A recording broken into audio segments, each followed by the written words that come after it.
Salut tout le monde, c'est NLVHN, on se retrouve pour une nouvelle vidéo de mise en couleur cette fois, et bien entendu la carte associée viendra par la suite. Je vais venir utiliser ces petites sirènes de My Favorite Thing qu'on m'a envoyées gentiment en tamponnage il y a quelques semaines, voire peut-être quelques mois déjà, et que je n'avais pas encore eu l'occasion d'utiliser. Donc ces jolies petites sirènes, je vais en choisir une, je vais choisir, vous verrez, hein, celle qui est en haut à droite, presque à droite. Et je vais venir la coloriser avec des crayons de papier. Alors je vous montre les deux boîtes que j'utilise habituellement, des Faber-Castell et des Caran d'Ache. Les Faber-Castell ne sont pas aquarellables, les Caran d'Ache le sont. Je vais donc cumuler ces deux boîtes pour pouvoir avoir les tonalités que je cherche. Et je vais venir fondre mes couleurs cette fois, non pas avec une solution de mélange, vous allez voir, j'ai trouvé quelque chose d'autre. Et je vais vous expliquer un petit peu plus comment ça m'est venu et pourquoi. Donc je commence par appliquer ma couleur la plus claire partout. Ensuite, je viens mettre une couleur un petit peu plus foncée sur les zones où j'ai délimité de l'ombre. C'est-à-dire que là, ma lumière va venir du centre droit par rapport à la petite sirène. Non pas du haut, non pas du bas, vraiment du centre. Voilà, comme si la lumière venait face à elle. Et j'applique une troisième couleur, toujours plus foncée, pour les zones qui vont vraiment être dans l'ombre. Donc voilà, maintenant que j'ai posé mes trois couleurs, je vais venir utiliser, voilà, un blender de feutre à alcool. Oui, oui, j'ai décidé d'utiliser mon blender de feutre à alcool. Et vous allez voir que le résultat est vraiment génial. C'est-à-dire qu'on a un très bon fondu de couleur, en tout cas en utilisant le bon papier. Là, je sais que c'est du papier Nena, donc je savais que ce serait un très bon papier qui recevrait bien n'importe quelle technique, quasiment. Et j'applique donc mon blender sur mes zones colorées au crayon. Alors je commence plus d'abord sur la partie claire parce que les couleurs sombres vont vraiment assombrir si je les applique d'abord et après que je tire vers le clair. Donc là, je tire du clair jusqu'au foncé. Bon, ça m'arrive de faire l'inverse, hein. Mais voilà, vous voyez, bon, je reviens un petit peu dessus, mais c'est juste pour améliorer le dégradé, parce qu'on a vraiment ce dégradé qui se crée.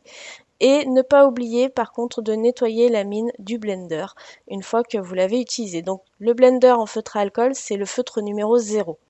Alors là, j'utilise le blender de la marque Touch. Mon blender copie qui est presque terminé, il n'y a quasiment plus d'encre, si on peut appeler ça comme ça, à l'intérieur. Donc c'est pour ça que j'utilise pas, mais ça fonctionne quand même. Donc plus besoin de sortir mon huile de mélange qui ne fonctionne qu'à moitié et qui est un enfer à passer.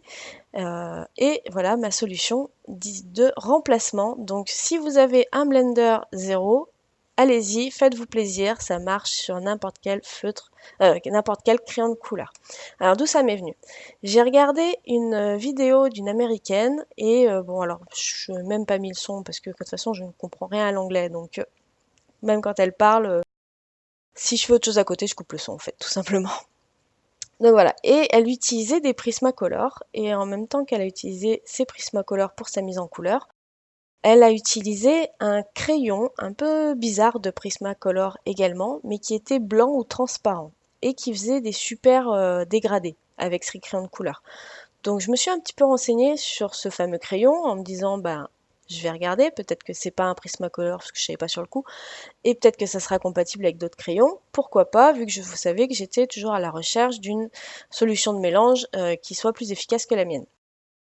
Et du coup, j'ai fait mes petites recherches et je suis tombée sur un kit qui contenait ce fameux crayon blanc transparent. Et en fait, ce fameux crayon blanc transparent, il était accompagné de plusieurs choses, plusieurs types de gomme, euh, un taille-crayon, et il y avait également un feutre blender. Donc je me suis dit, si ça se trouve, les blenders de nos feutres à alcool fonctionnent très bien sur les crayons de papier. Donc ni une ni deux, et ben voilà, j'ai testé et ça marche super bien. Donc si vous n'avez pas de feutre à alcool, je vous le dis, il existe des blenders donc dans des marques qui sont pas très chères comme ProMarker. Donc vous n'avez pas besoin d'acheter 150 feutres à alcool, vous pouvez juste prendre le numéro 0. Moi c'est un Copic, c'est un Touch et j'ai un Copic. Après si vous en avez déjà des feutres à alcool, vous avez peut-être déjà un blender.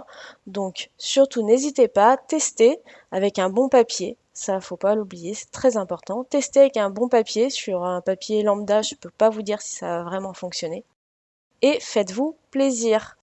Voilà, donc pour cette petite mise en couleur, je vous ai expliqué un petit peu le raisonnement que j'ai fait pour avoir ce résultat. J'en suis vraiment très contente. Vous voyez la petite sirène, je trouve qu'il y a des très beaux dégradés dans sa chevelure, sur sa queue de poisson, etc. On voit encore un tout petit peu, mais vraiment à l'œil, quand on est très près, on voit encore les marques un peu du crayon. Mais très franchement, le dégradé se fait, mais d'une facilité déconcertante. Donc j'ai découpé ma petite sirène, j'ai mis du noir sur les bords pour avoir une belle finition et là j'ai appliqué du Wing of Stella. Bon alors mon Wing of Stella étant coupé à l'eau, il a un petit peu fait déborder le noir du crayon Memento, mais j'ai réussi à rattraper ça par la suite.